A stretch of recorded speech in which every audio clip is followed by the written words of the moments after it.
Сен Максим Бакиев келгенде кетип калдым деп атасың. Максим Бакиев менен чогуу эле бизнес кылып жүрбөдүңбү? Эмне болду? Эми урматтуу Камчыбек, Максим Бакиев менен чогуу кылган бизнести сен өзүң жакшы билет болушуң керек. Өзүң кандай кылгансың бизнести?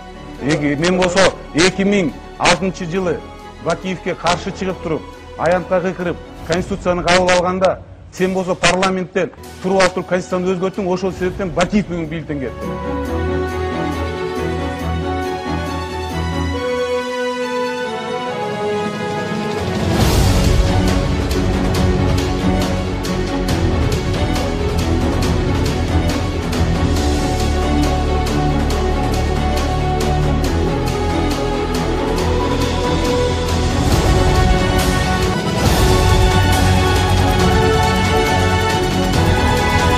Урматтуу туугандар, мен дагы мына алдыңыздарда айтып кетейин, өзүмдүн президенттикке болгон талапкерлигимди бүгүн официалдуу түрдө алып турам.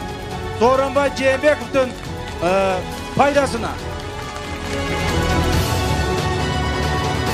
Өзбек туугандардын арасына калпагыңды кийип бара албасаң, калпактын кадырын билбесең, кыргыздын кадырын билбесең, анда эч качан кыргызга падыша болуп, кыргыздын мамлекеттин башкара турган жетекчи болууң мүмкүн эмес.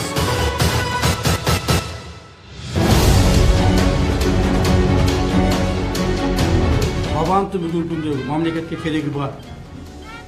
Ал келиш керек. Ага мүмкүнчүлүк түзүп беришибиз керек. Анын келишине шарт түзүшүбүз керек. Ага тагылган айыптар боюнча өз укугун коргоп, тергөөдө чындыкты далилдешине мүмкүнчүлүк бериш керек.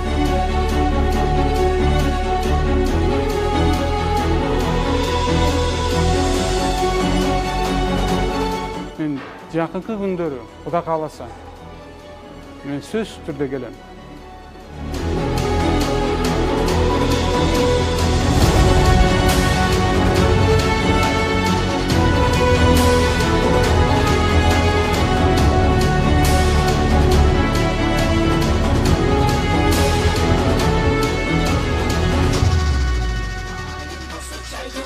Nang yok.